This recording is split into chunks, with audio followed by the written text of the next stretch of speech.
He found a naked alien in the jungle, but that was only the beginning. Stay, and you'll see how she changed his fate forever.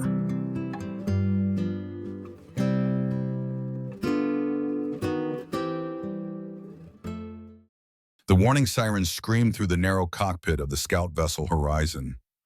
Red lights pulsed across the control panel, bathing Jake Morgan's face in an ominous glow.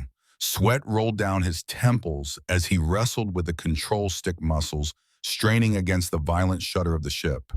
His jaw was set in grim determination, yet his muttered curses revealed the rising panic he fought to suppress. "Come on, you stubborn piece of junk," he growled through clenched teeth. "Hold together just a little longer." The ship bucked like a wild animal resisting capture. The atmosphere of the planet below pulled him in with brutal force, heat blooming across the hull. Through the viewport, Jake caught sight of the surface, an endless emerald sea of trees stretching unbroken to the horizon.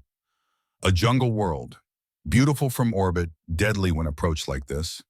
His knuckles whitened around the control stick as he yanked with all his strength, desperate to level the descent. "Mayday! Mayday!" he barked into the comm, though static was all that answered. "This is Scout Vessel Horizon making emergency landing coordinates." He glanced at the navigation screen, its display flickering erratically before dying altogether. "Hell, I don't even know where I am." The ship struck the upper canopy with a bone-rattling impact. Metal screamed in protest as titanic branches sheared against the hull. Jake was slammed forward in his seat, his head cracking against the harness vision, exploding into white. The last thing he smelled before the darkness claimed him was burning circuitry, acrid and sharp. Consciousness returned slowly, accompanied by the worst headache of his life. Jake groaned and touched the swollen lump on his forehead. Sunlight streamed through a jagged tear in the hull, illuminating the twisted wreckage of what had once been a proud scout vessel. He unbuckled his harness, muttering under his breath, "Perfect. Just freaking perfect." A quick inspection confirmed his fears. The communications array was fried, the emergency beacon was beyond repair, and the engine core was leaking coolant. He was well and truly stranded. Stripping the wreckage for anything useful, he gathered a med kit, a few ration packs, a portable water purifier, and his pulse pistol. It wasn't much, but it would have to do. With practiced efficiency, Jake squeezed through the hull breach and dropped onto the jungle floor below. The alien forest was overwhelming. Towering trees with iridescent bark soared into the sky, their crowns lost in a lavender haze. Strange bird-like creatures called from the canopy, their trilling songs utterly unlike anything Jake had ever heard. The air was heavy with humidity, thick with the scent of unfamiliar flowers. Insects, some no bigger than his finger, others the size of his hand, buzzed through shafts of golden light. Every sense told him this world was alive, dangerous, and indifferent to his survival. "Well," Jake muttered, wiping sweat from his brow, "might as well see what this place has to offer." He worked him for hours, clearing debris around the wreck and fashioning a makeshift shelter with his emergency tarp.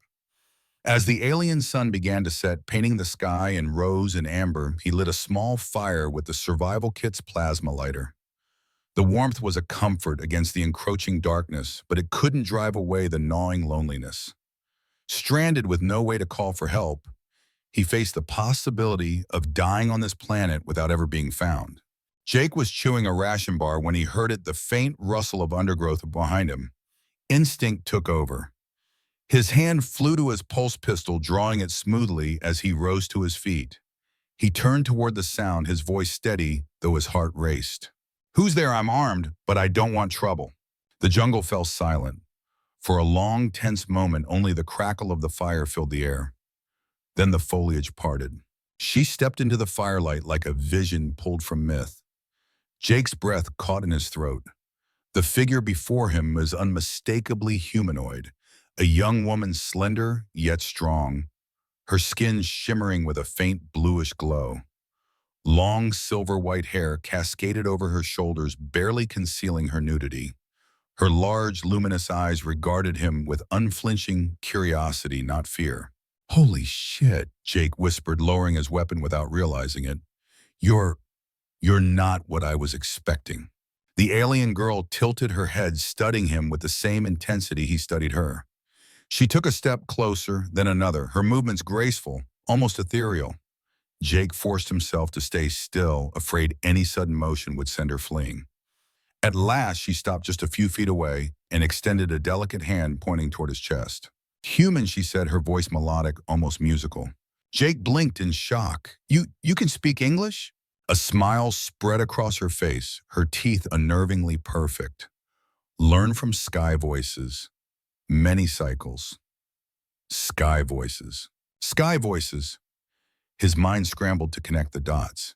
You mean transmissions, radio signals? She nodded eagerly.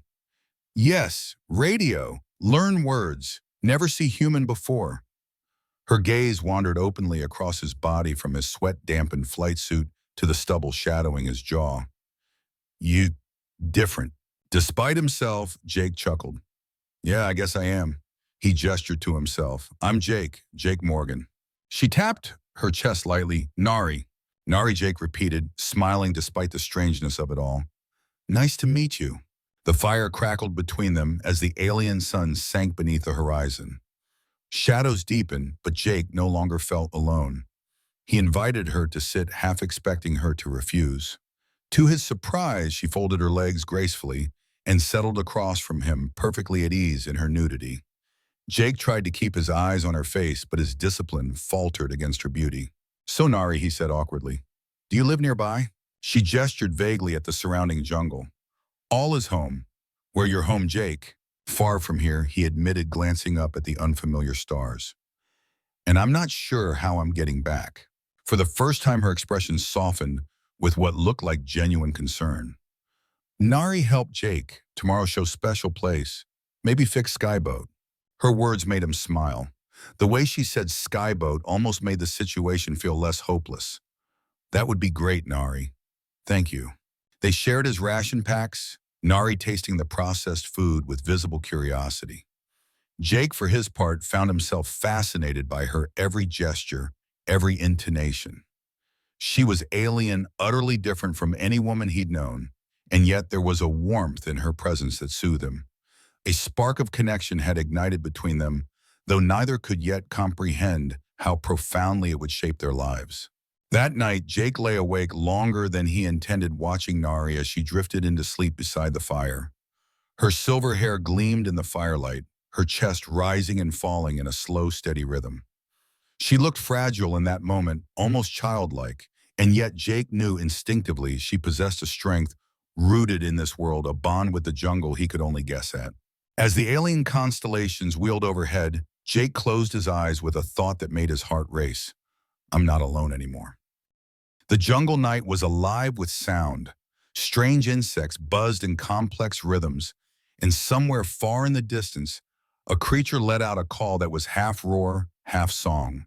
The fire snapped and popped, throwing sparks into the lavender-hued darkness. Jake sat cross-legged near the flames, his pulse pistol resting within easy reach, though his eyes kept drifting to the extraordinary woman seated across from him, Nari. The name felt strange, yet pleasing on his tongue. She had given it without hesitation, as though offering him something deeply personal. Her silver-white hair tumbled loosely over her shoulders, occasionally catching the firelight and shimmering like threads of moonlight. She seemed utterly unbothered by her lack of clothing, sitting with serene composure, as if she were wrapped in the embrace of the jungle itself. Jake, meanwhile, struggled to maintain his composure. He'd encountered alien life before, intelligent species in trade stations, even negotiations with insectoid delegates, but nothing like this. Nothing that looked so human and yet so unearthly. You been alone here? He asked, carefully breaking the silence. Nari tilted her head, considering his words. Not alone, with jungle, with friends. As if summoned by her declaration, a tiny creature flitted down from the canopy. It resembled a squirrel with translucent wings, its body glowing faintly as it landed on her outstretched hand. Jake blinked in surprise as the animal chirped, then darted away again into the foliage. Friends, Nari repeated, smiling at his astonishment. Jake gave a low whistle. Incredible. Back home we call that taming wildlife, but it looks like they tamed you. She frowned slightly as though parsing the humor. Then slowly she laughed, an unexpectedly rich sound that made Jake's chest tighten.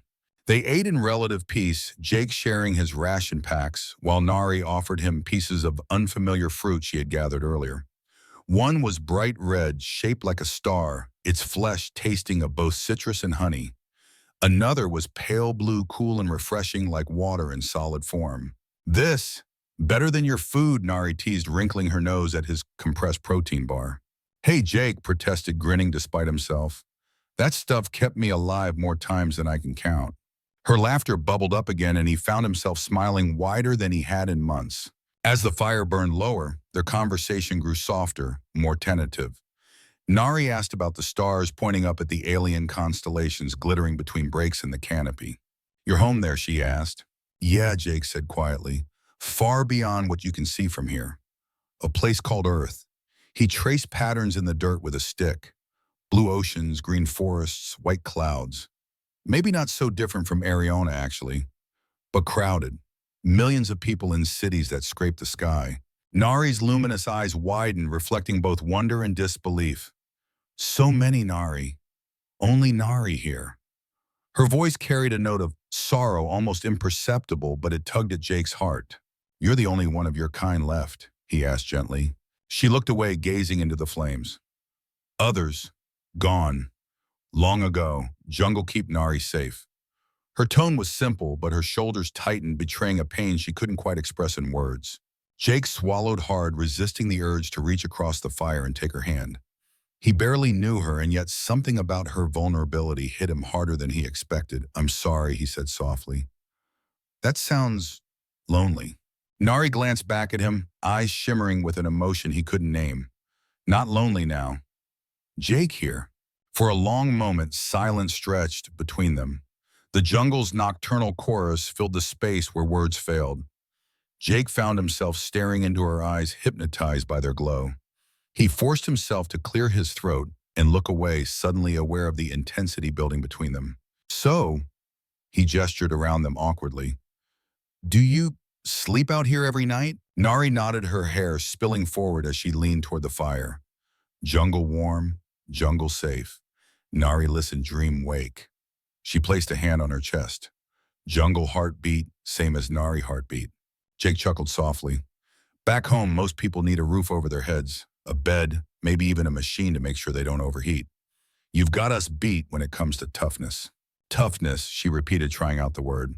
Strength, Jake explained. Surviving on your own all this time.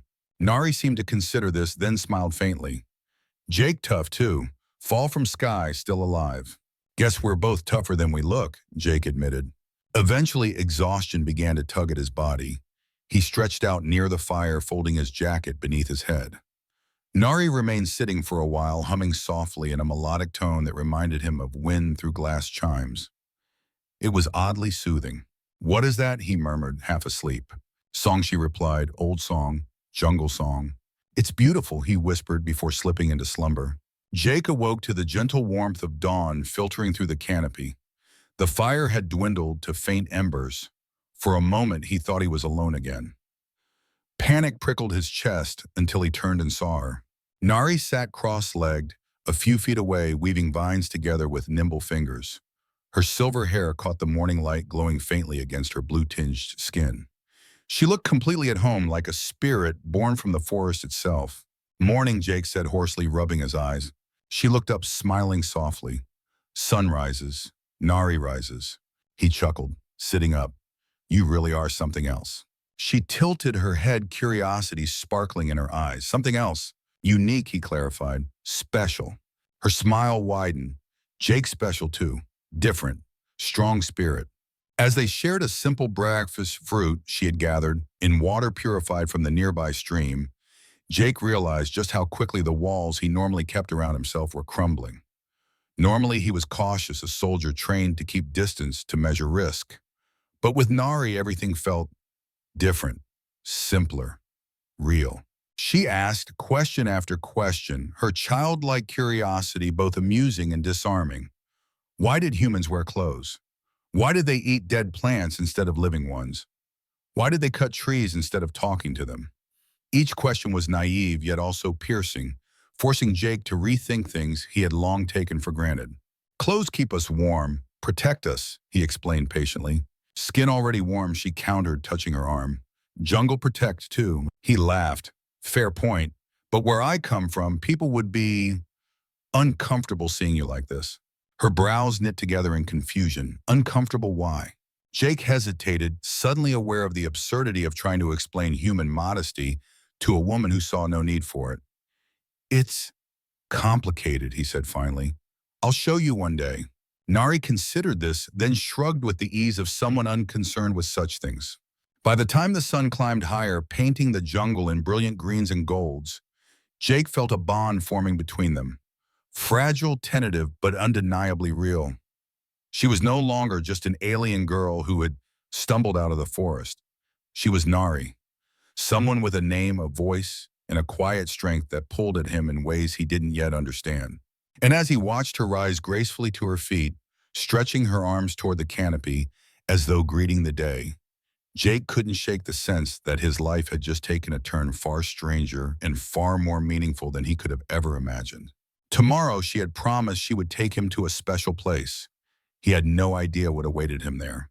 But as he gathered his gear and caught the mischievous glint in her eyes, he found himself looking forward to it more than he should. The trek began at first light. Mist clung to the jungle canopy, catching the dawn in shimmering veils of pink and gold. Jake followed close behind Nari, his pack slung across his shoulder, pulse pistol, holstered but ready. Every step reminded him how alien this place truly was. The ground springy underfoot with moss that glowed faintly in the shadows, vines that pulsed like veins, insects that hummed in strange harmonics. Nari moved through it all with effortless grace. Where Jake stumbled, sweating in the dense humidity, she glided her bare feet, finding natural footholds, her body weaving through the dense undergrowth like water slipping through stones. She paused often to check on him, offering her hand when the terrain grew tricky, her touch light but grounding. How long have you lived here? Jake asked, ducking beneath a branch. Always, Nari answered, simply gesturing to the vast jungle. Ariona is Nari. Jungle is home. Her words carried no hesitation, no sense of yearning for something beyond. To her, this was enough. To Jake, it was staggering. He had traveled across systems through space stations and barren outposts, always looking outward, never content. And here was this woman who had nothing but the jungle, yet carried herself with a peace he had never known. By midday, the heat was oppressive. Jake paused to wipe sweat from his brow, sucking greedily from his water canister. Nari, unbothered, knelt beside a cluster of flowers that emitted a faint melodic hum. She touched a petal, and the pitch shifted slightly, like a chord resolving. She smiled at the sound, then glanced back at him. You hear? She asked. Jake strained his ears. I hear singing. Life song, Nari explained. Everything sings if you listen. He shook his head, marveling. You make me feel like I've been deaf my whole life. Nari rose, her expression unreadable. Maybe Jake hears soon, very soon. It was late afternoon when they reached a clearing unlike anything Jake had ever seen. At its center lay a pool of water so clear it reflected the sky like liquid glass. Plants ringed the edges, their leaves glowing with an inner radiance, their flowers producing a faint harmony that blended with the jungle's ambient sounds. Jake froze at the sight. What is this place? Nari stepped forward reverently. Life spring, heart of jungle, give life, give power. She extended her hand to him. Come. Jake hesitated. Something about the place felt sacred, almost forbidden. But Nari's trust was absolute, her eyes bright with conviction. He set down his pack and followed her to the pool's edge. Nari knelt gracefully, dipping her fingers into the water. Instantly, the pool responded, glowing around her hands. Tiny motes of light rose swirling up her arms, making her skin shimmer. She closed her eyes, her silver hair floating slightly as though stirred by an invisible breeze. Jake stared, awestruck. Nari, what's happening to you? Her eyes opened now, glowing with the same inner light as the plants. Her voice carried a resonance that made the air vibrate. Life energy can heal, can fix broken things, can connect. She reached toward him, but need help, need bond. Jake's instincts screamed caution. This was power beyond his understanding. Yet something deeper urged him forward. Slowly, he placed his hand in hers. The effect was immediate. A surge of warmth shot through him, spreading like fire, and sunlight filling every nerve with tingling energy. His breath caught as visions flickered in his mind, forests growing rivers, flowing stars being born. He felt alive in a way he never had before. "This is incredible," he gasped. Nari's smile was radiant. "Connection strong with you, Jake. Stronger than ever before." The glow intensified as she moved closer, her forehead nearly touching his. The air thickened, charged with both energy and intimacy. Jake's pulse thundered in his ears, but he couldn't look away from her luminous eyes. "Never felt this before," she whispered. "With anyone." Her hand traced his jawline, leaving trails of warmth across his skin. "Your spirit bright, beautiful. Want to know you. All of you." Jake's heart hammered. He cupped her face gently, searching her gaze. "Are you sure?" Her answer was to press her lips to his. The kiss detonated like lightning through his body. Energy cascaded between them, amplifying every sensation. Jake pulled her closer, marveling at how perfectly she fit against him, as though she had always been meant to be there. Her body glowed brighter, enveloping them both in a cocoon of shimmering blue light. They sank together onto the mossy ground beside the pool. It wasn't just passion, it was communion. Their bodies and spirits intertwined, the bond deepening with each breath, each touch. The jungle itself seemed to respond, flowers opening wider leaves, vibrating in harmonic resonance, the water pulsing with light. It was not just intimacy, it was union. A joining of essence that transcended language, transcended species. When at last the glow began to fade, they lay entwined, breathless, transformed. Jake traced lazy patterns along her back, his fingers tingling from the lingering energy. "That was—" He struggled for words. Nari lifted her head, her expression serene. "Connection. Now we can fix Skyboat. Energy flows between us." Jake chuckled weakly. "Is that what that was about? Fixing my ship?" She grew serious, placing a hand over his heart. "No. Connection rare. Special. Now, Jake here." Her eyes softened.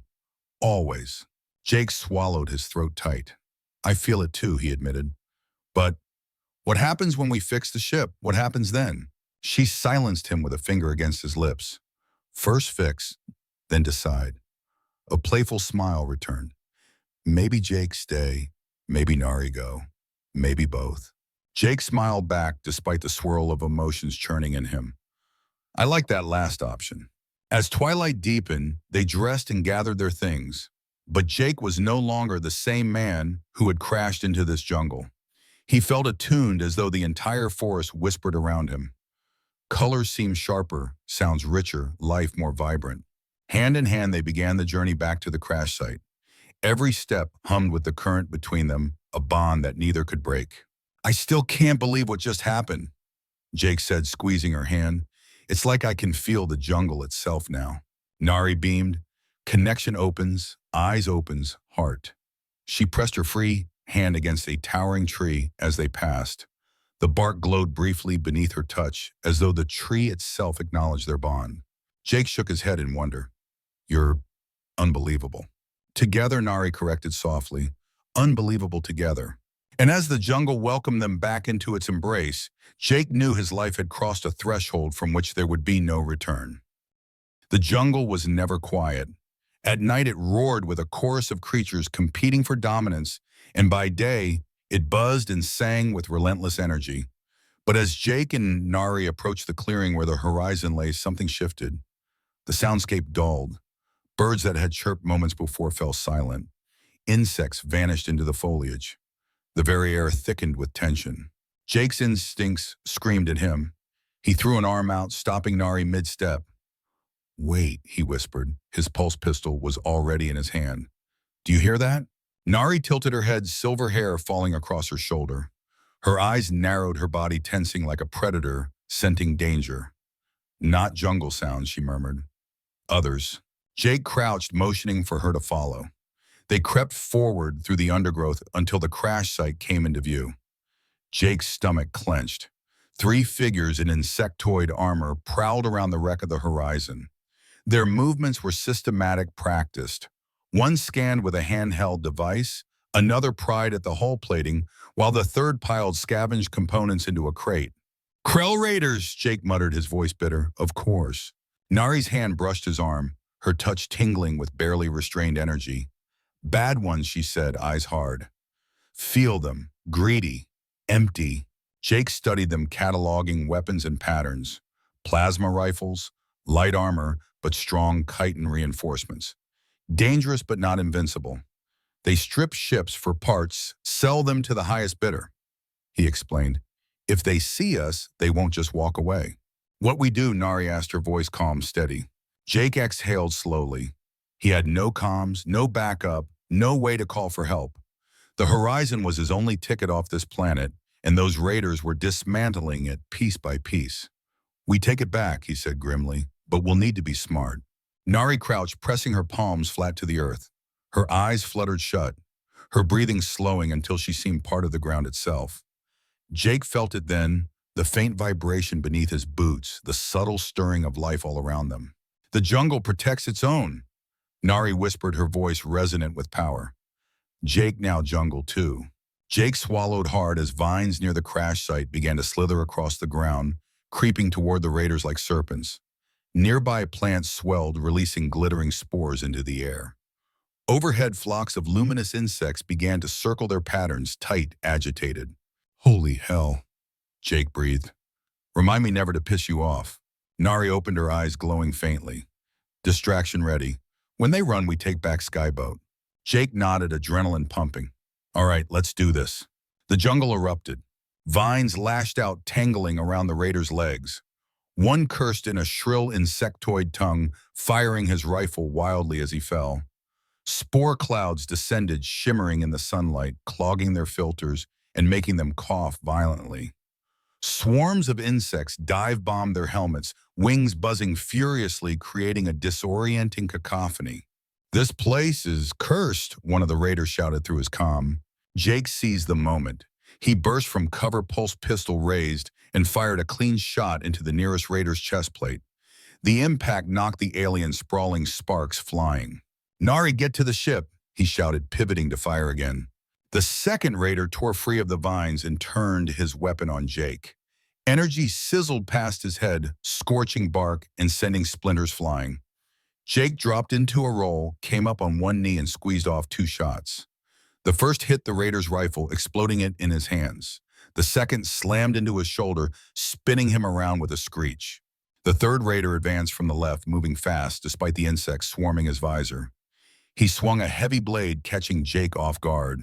The edge glanced across Jake's arm, searing heat ripping through muscle. Jake grunted in pain, stumbling back. The raider loomed over him, blade raised for a killing blow until the ground itself split.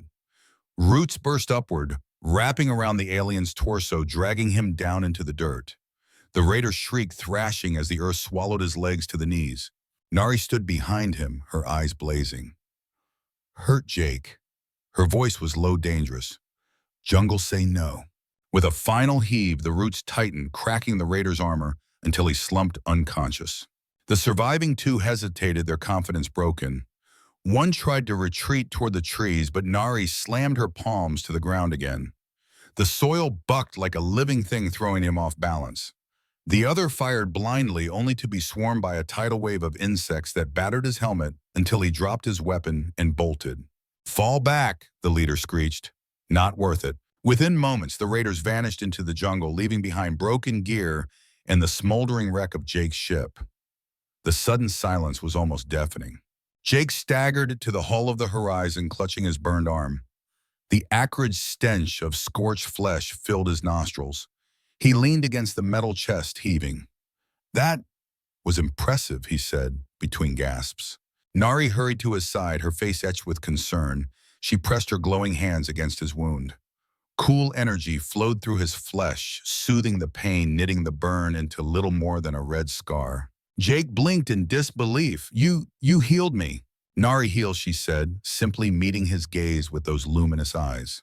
Jake flexed his arm, amazed. You really are full of surprises. He pulled her into a sudden embrace, holding her tightly. Thank you. She nestled against his chest, her voice muffled but fierce. Now fix Skyboat, before bad ones return. They worked for hours, salvaging what they could from the raiders' abandoned gear. Power cells damaged but usable.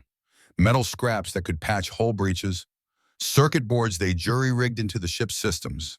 Something strange happened as they worked together. When Nari touched a broken conduit with Jake's hand over hers, the metal seemed to fuse the wires, knitting themselves back together. When she concentrated on a dead battery, sparks flickered and the cell recharged as if reborn. Their connection formed at the life spring, extended beyond their bodies, shaping reality itself.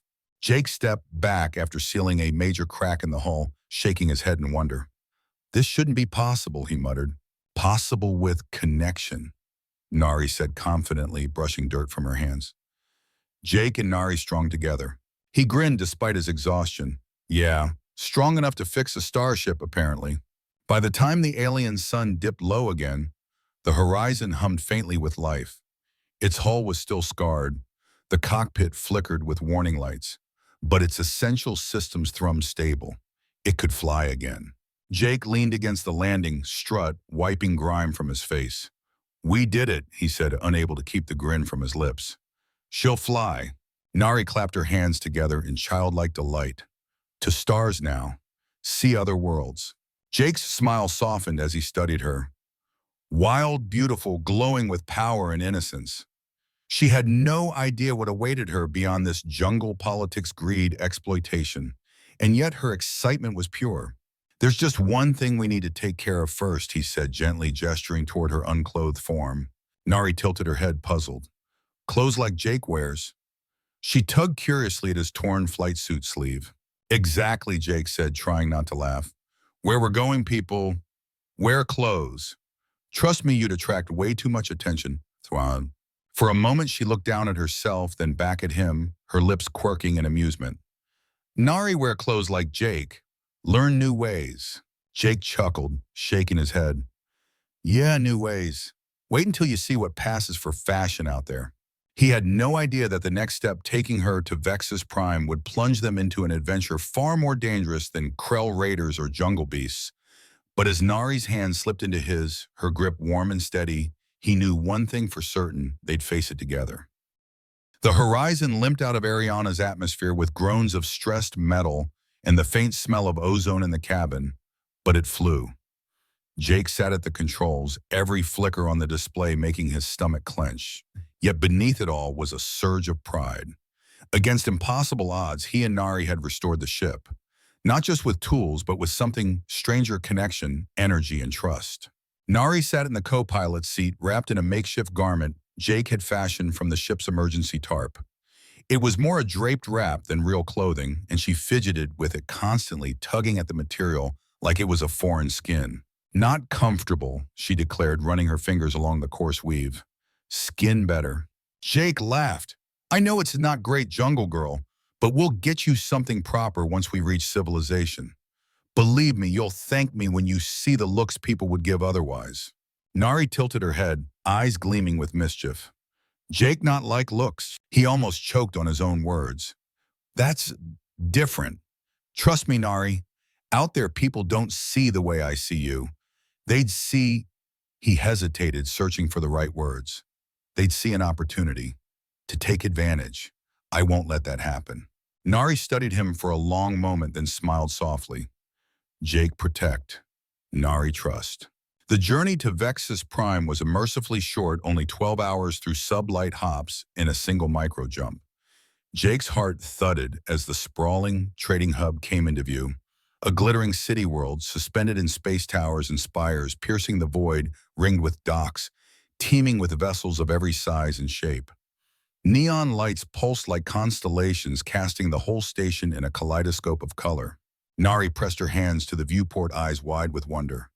"So many," she whispered, "like stars on ground." Jake couldn't help smiling at her awe. "Wait until you see it up close. It's chaotic, noisy, and overpriced, but it's got everything you'll ever need." Docking clearance drained the last of his credits, but the horizon eased into its berth with a relieved groan. The moment the hatch opened, a wave of sound and smell assaulted them. Languages overlapping in a dozen alien tongues, sizzling food carts releasing spicy aromas, the tang of fuel and ozone heavy in the recycled air. Crowds surged through wide corridors lined with glowing advertisements. Nari clung to Jake's arm, her grip tight. So loud, so many smells, so many colors. Jake squeezed her hand. Stay close, first stop close. They wound through the bustling bazaar, dodging merchants hawking shimmering crystals, bioengineered pets, and weapons that glowed with dangerous energy. Nari's wide-eyed fascination drew stares, and Jake quickened his pace, eager to get her somewhere less conspicuous. At last they arrived at Stellar Couture, a boutique gleaming with hollow displays of sleek, futuristic designs. The storefront mannequins wore outfits ranging from elegant gowns that seemed woven from light itself to armored jumpsuits plated with shimmering alloys. Inside, the air was cool and perfumed. A tall, willowy alien with iridescent skin and multifaceted eyes glided toward them. "Welcome to Stellar Couture," she intoned melodically. "I am Amara. How may I assist you?" Jake gestured to Nari. "My friend needs a complete wardrobe. She's, new to the idea of clothes." Amara's eyes blinked in rapid succession as she circled Nari. A naturalist culture, exquisite coloration, and that figure, oh yes, we will create something spectacular. What followed was equal parts comedy and education. Amara brought out garment after garment, explaining their cultural significance, while Nari asked questions both innocent and hilariously inappropriate. "Why cover these?" she asked bluntly, as Amara draped a shimmering top over her chest. "Jake likes to see." Jake nearly choked his face, flaming crimson. Amara arched one elegant brow, clearly amused. "In most civilized spaces, such areas are considered private," she explained. Then with a sly glance at Jake, she added, "Though there are certainly contexts where such coverings are optional again." Nari nodded sagely. "For Jake only. Private." Jake buried his face in his hands. Unbelievable. The real test came when Nari emerged from the fitting room in a daring silver leather ensemble that hugged every curve cutouts, revealing tantalizing glimpses of her blue-tinged skin. She twirled once, eyes sparkling. "This one makes Jake's heart beat faster," she announced with absolute certainty, clearly sensing his physiological response through their bond. "I feel it." Jake cleared his throat, struggling for composure. "It's very nice." Amara smirked knowingly. "Your mate has excellent taste. This design is inspired by the latest Balenciaga revival." "Not mate," Nari corrected innocently, then added with a mischievous smile, "Not yet." Jake nearly dropped his credit chit. The shopping continued. Nari tried on elegant dresses, practical travel gear, and even ceremonial robes that made her look like a goddess stepped from myth. Through it all, Jake acted as both cultural interpreter and reluctant fashion consultant. "Why different clothes for different times?" she asked, donning a casual jumpsuit. "Skin always same." "It's about context," Jake explained. "Clothes tell others something about who you are, what you're doing, how you want to be seen. Like jungle animals change colors," she said thoughtfully. "Say things without words." "Exactly," Jake said, impressed. Amara leaned toward him as Nari disappeared back into the fitting room. "Your friend is quite remarkable," she murmured. "I've never had a client approach clothing with such depth." Jake nodded, his gaze softening. "She makes me see everything new, even things I never questioned." "And you care for her deeply," Amara observed, not asking but stating. Jake didn't deny it. At last, Nari stepped out in what would become her signature outfit, a deep blue form-fitting jumpsuit with silver geometric panels that caught the light with each movement. A short jacket with structured shoulders completed the look, giving her an air of confidence and quiet power. Jake's breath caught. "Wow." Nari twirled, radiant. "This one feels like Jake, strong but soft." The words hit him harder than they should have. He swallowed. "It's perfect." By the time the purchases were complete, Jake's emergency funds were nearly drained. But as they stepped back into the bustling street, Nari drew admiring glances from passers-by of half a dozen species. She seemed taller, somehow more assured, though her hand still found his as naturally as breathing. "People look at Nari now," she said curiously. "Different than jungle." Jake smiled. "You're beautiful. Clothes or no clothes." Her answering smile made his chest tighten. They hadn't gone far before Jake felt the prickling awareness of eyes on them. He glanced around, his soldier's instincts alert. A trio of rough-looking aliens lingered by a food stall, their gazes fixed too intently on Nari. Jake shifted his body, subtly placing himself between her and them. Jake troubled Nari asked softly. "Not sure yet," he murmured. "Stay close." As if to prove his unease justified, a voice cut through the crowd. "Pardon the intrusion." Jake turned to find a woman in her 50s standing a few paces away, dressed in the indigo jacket of the Galactic Academic Society. Her dark hair, streaked with silver, was pulled back in a severe bun. Her eyes, however, were alight with something Jake recognized instantly: discovery. "I'm Dr. Eleanor Beckwith, xenoanthropologist," she introduced crisply. "And I believe your companion may be an Aryanite thought extinct for over 3 centuries. Jake stiffened, instinctively protective. "Is there a problem, Doctor?" "Quite the opposite," Beckwith said, eagerly. "This could be the anthropological discovery of the decade." Her gaze lingered on Nari. "May I?" She held up a small scanning device. "Purely non-invasive, I assure you." Jake's hand tightened on Nari's. He didn't trust anyone in this place. "We're trying to enjoy our day." But Nari's eyes shone with sudden intensity. "Nari want to know about her people." Jake's pulse quickened. This was no longer just a shopping trip. It was the start of something far bigger, something that could change everything. And somewhere in the crowd, the rough-looking aliens by the food stall continued to watch, their expressions dark with interest. The restaurant shimmered with understated luxury.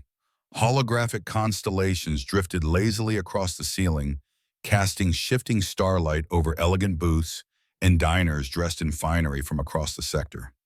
Jake should have been at ease. Good food, good company, the warmth of Nari's hand in his, but the message flashing across his communicator chilled him. "Urgent. Scout Morgan. Report status immediately. Data retrieval critical. Return to HQ with all findings from Sector 7. Failure to comply will result in disciplinary action. Respond within 12 hours. Commander Holt." Jake slipped the device back into his pocket, forcing a smile for Nari's sake. She sensed it anyway. Her connection to him was too strong now to be fooled. Her hand tightened over his. "Bad news?" she asked, her luminous eyes searching his face. "Just work," Jake said, though his voice lacked conviction. Before Nari could press further, Dr. Beckwith leaned across the table, her gaze sharp with academic hunger. "You realize what this means, don't you? An Aryanite alive after all this time. Your people," she added to Nari, her voice softening, "were renowned for their symbiotic energy manipulation. To find a survivor is extraordinary." Nari tilted her head. "Aryanite," she repeated slowly, tasting the word. Her expression flickered with something between wonder and sorrow. "Nari not alone. You may be the last," Beckwith admitted, "but records suggest a colony fled the hive wars centuries ago. If it exists, you are the key to finding it." Jake's pulse hammered. The implications were staggering. But before he could respond, his instinct screamed. He caught sight of movement at the bar, 3 figures watching them with predatory focus, Krell raiders. His jaw tightened. They left the restaurant under the neon glow of Vexus Prime's artificial night. Crowds pressed around them, but Jake's every sense stayed on alert. Nari walked close, her hand twined with his, though her expression was taut with unease. Halfway to the docking bay, Jake's communicator buzzed again. This time, the alert was from the Horizon security system. "Breach detected. Unauthorized access attempt." "Damn it," Jake muttered, quickening his pace. Nari's eyes flared. "They want Skyboat." "And maybe you," Jake said grimly. The docking sector was chaos.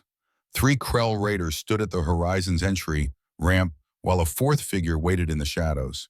He was tall, elegant in a predatory way. His exoskeleton suit adorned with technological enhancements and jewelry that screamed wealth and corruption. Jake recognized him instantly. Collector Ven. "Stay low," Jake whispered, pulling Nari behind stacked cargo crates. "Ven specializes in rare specimens. If he knows what you are." Nari's lips pressed into a thin line. "He want Nari. Feel it. Greedy, hungry." Jake cursed under his breath. "We don't have time to call station security. We'll have to handle this ourselves." Nari touched his arm, her skin glowing faintly. "Together. Like jungle." Jake hesitated, then nodded. "Together." The lights in the docking bay flickered, dimmed, then pulsed with a strange blue hue. Mist curled across the deck as Nari extended her awareness, pulling energy even from the artificial conduits beneath their feet. The Krell shifted uneasily. "What's going on?" one hissed. Collector Ven's smile widened as Nari stepped from the fog, her skin luminescent. "An Aryanite," he breathed. So the rumors were true. His gaze raked over her with avarice. "Do you have any idea what collectors would pay for you? The last of your kind, untouched, unspoiled." Jake emerged at her side, pulse pistol raised. "She's not for sale." Ven's grin sharpened. "Everything has a price, human, especially something as valuable as her." Jake's finger tightened on the trigger. "Last warning, leave now." The lead Krell chittered with laughter. "You're outnumbered." "Am I?" Jake said, smiling dangerously. Nari unleashed her power. The mist exploded into thousands of glowing motes that swirled like living fireflies, disorienting the raiders. The deck plates vibrated violently, throwing them off balance. Jake fired 3 precise shots, blasting rifles from insectoid hands. Then he charged his combat training, turning him into a whirlwind of precision strikes. He slammed one raider into a crate, kicked another's legs out, and rolled to avoid a plasma bolt. Ven stumbled back, activating a device on his wrist, but sparks erupted across his exoskeleton as Nari sent a surge of energy coursing through it. The collector screamed, his system shorting out, his elegant posture crumbling into a helpless sprawl. Impressive, came a voice. Jake whirled, pulse pistol ready, but it was Dr. Beckwith, flanked by 2 station security officers. They moved swiftly, disarming the stunned raiders and hauling Ven to his feet. "Trafficking, attempted theft, and illegal biospecimen acquisition," Beckwith listed coldly. "You're finished, Ven." The collector spat venomously but offered no resistance as security dragged him away. Jake holstered his weapon, adrenaline still surging. "Appreciate the backup, Doc." Beckwith nodded. "I suspected you'd be followed after the restaurant. Good thing I was right." Later, in the quiet of her suite at Astral Towers, Beckwith revealed more. Holographic displays flickered to life, showing ancient Aryanite ruins, records of the Hive Wars, and a set of hidden coordinates. "There may still be a sanctuary," she explained, "a place your people fled to. Lumina in the Signisa system." Nari's eyes filled with light and trembling hope, others still alive. "Perhaps," Beckwith said gently, "if anyone can find them, it's you." Jake felt her hand slip into his, gripping tightly. Through their bond, he felt her storm of emotions, longing, fear, wonder. He squeezed back silently, promising, "Whatever happens, I'm with you." But even as hope bloomed, Jake knew there was another storm to weather. He excused himself, stepping into a side room, and opened a secure channel. Commander Holt's stern face filled the screen instantly. "Morgan, about time, where's my data?" Jake straightened instinctively. "Sir, I've encountered a complication. First contact with a survivor of the Aryanite species." Holt's eyes narrowed. "Aryanites, the energy manipulators. Our xenobiology division has hunted for proof of them for decades." His tone hardened. "Standing orders are clear if found. They are to be secured for study immediately." Jake's stomach twisted. "With respect, sir, she's not a specimen. She's sentient, intelligent, and she trusts me. I won't betray that." "That's not your call," Holt snapped. "Bring her in. That's an order." Jake drew a slow, steady breath. His decision crystallized. "No, not unless you can guarantee her dignity. She comes as an honored guest or not at all." Holt's face darkened. "You're risking your career, Morgan." "Some things," Jake said quietly, "are more important than a career." For a long, tense moment, silence hung. Then Holt exhaled sharply. Stubborn as always. "Fine. I'll authorize diplomatic status under your personal responsibility, but I expect cooperation." "Voluntary cooperation," Jake corrected. Holt's glare promised consequences. "We'll discuss your future when you return. Hold out." Jake rejoined Nari, relief softening his features. She looked up, searching his face. "Jake afraid." He shook his head, smiling despite the weight of what he'd done. "Not anymore." Her hand touched his cheek, her energy humming against his skin. "Together," she whispered. "Together," he echoed. Outside the suite's window, Vexus Prime's neon lights pulsed like a beating heart. But for Jake and Nari, the world had narrowed to a single unshakable truth. Their fates were bound. No order, no collector, no raider could sever it. The days that followed were a whirlwind. With Beckwith's help, Jake filed official first contact protocols securing Nari diplomatic recognition instead of classification as a research specimen. It was a compromise that satisfied neither Holt's thirst for scientific control nor Jake's desire for her complete freedom, but it gave them space to breathe. They departed Vexus Prime under heavy watch, the horizon patched enough to make the jump to Earth's core systems. For Jake, it was a return to familiar space. For Nari, it was the plunge into the unknown. She pressed her face to the viewport as Earth came into view, the swirl of blue oceans and white clouds, continents bathed in sunlight. Home, she whispered, though the word carried no nostalgia, only awe. Jake's throat tightened. Yeah, home. Earth welcomed her with skepticism at first. Scientists swarmed, diplomats circled, military brass calculated risks and opportunities. Yet Nari disarmed them all with honesty and curiosity.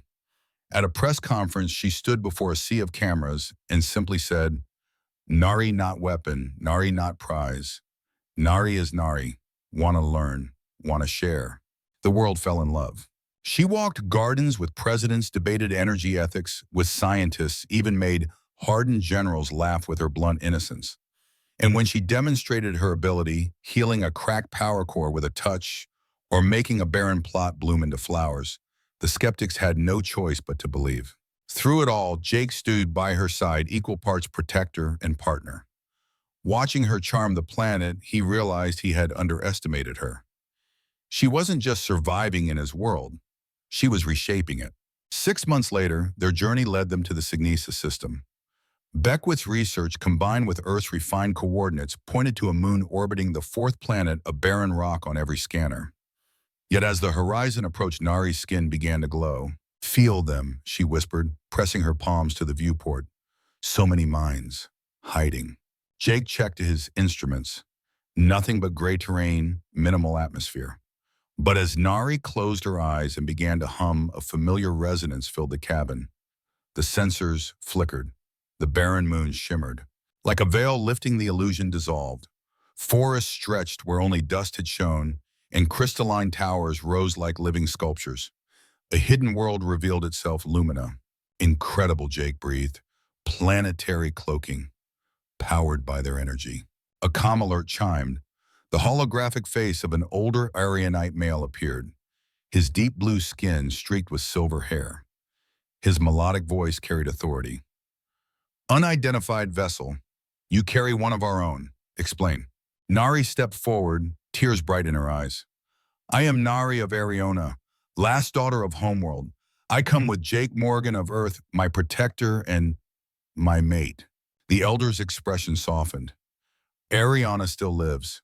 We believed all were lost. You are welcome, daughter. Follow the beacon." The descent revealed Lumina in all its beauty. Gardens glowed with luminous vines, their energy flowing through structures that seemed grown, not built. Waterfalls shimmered like liquid light, feeding streams that pulsed with power. Aryanites awaited on the landing platform, their robes woven from radiant fibers, their faces a mixture of awe and cautious curiosity. Jake disembarked with Nari, feeling every eye on him.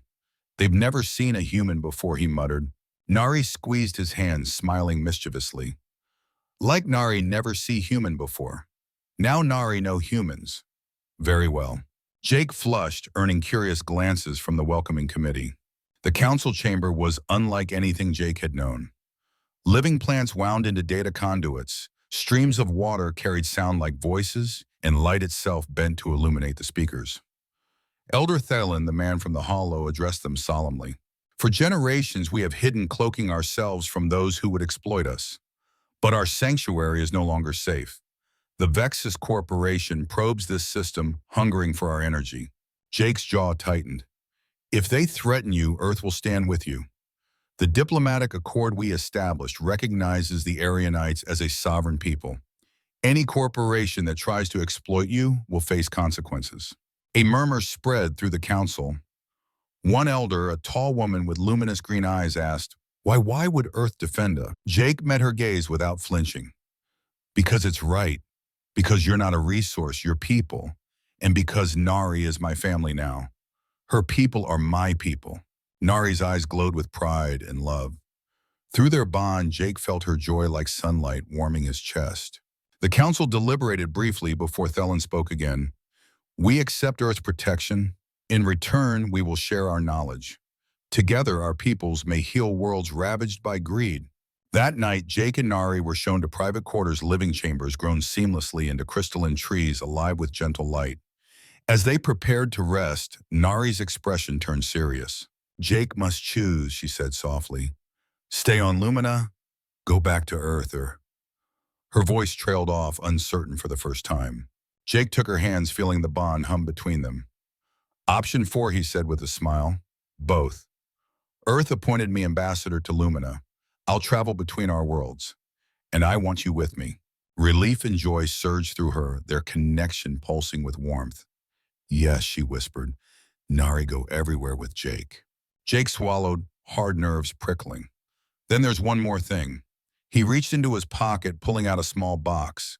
Inside lay a band of iridescent metal inlaid with glowing blue stones that matched her skin. On my world, he explained, when two people want to be together forever, they exchange rings.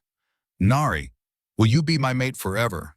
Her eyes widened, shimmering with tears. Forever. Forever, he confirmed. Her answer was to throw her arms around him, nearly knocking him over. Energy flared between them, filling the room with dancing motes of light. Her laughter rang like music. Yes, Nari, Jake's mate. Forever. A year later, Lumina thrived as a nexus of cultural exchange. Earth scientists worked alongside Arianite energy masters, developing technology that healed ecosystems instead of depleting them. Dozens of worlds benefited from their shared knowledge. Jake and Nari became legends in diplomatic circles, the human explorer, and his Arianite wife, the bond between them, symbolizing the union of two civilizations. One morning, as they prepared for another mission, Jake watched Nari packing.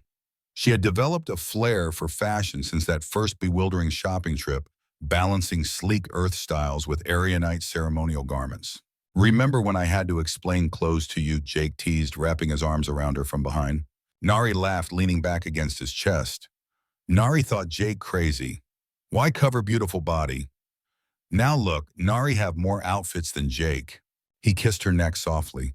Still prefer no clothes, though. Her eyes sparkled with mischief, with Jake only. As their ship lifted from Lumina's surface, bound for a new frontier, Jake gazed out at the stars. A year ago, he had crashed on an unknown jungle world, broken and alone. Now he had a partner, a family, and a destiny greater than he'd ever dreamed. Some might call it luck, others coincidence. Jake preferred to think of it as fate. A crash, a jungle girl, a shopping trip that became a legend, and a bond that would carry them beyond worlds toward destiny.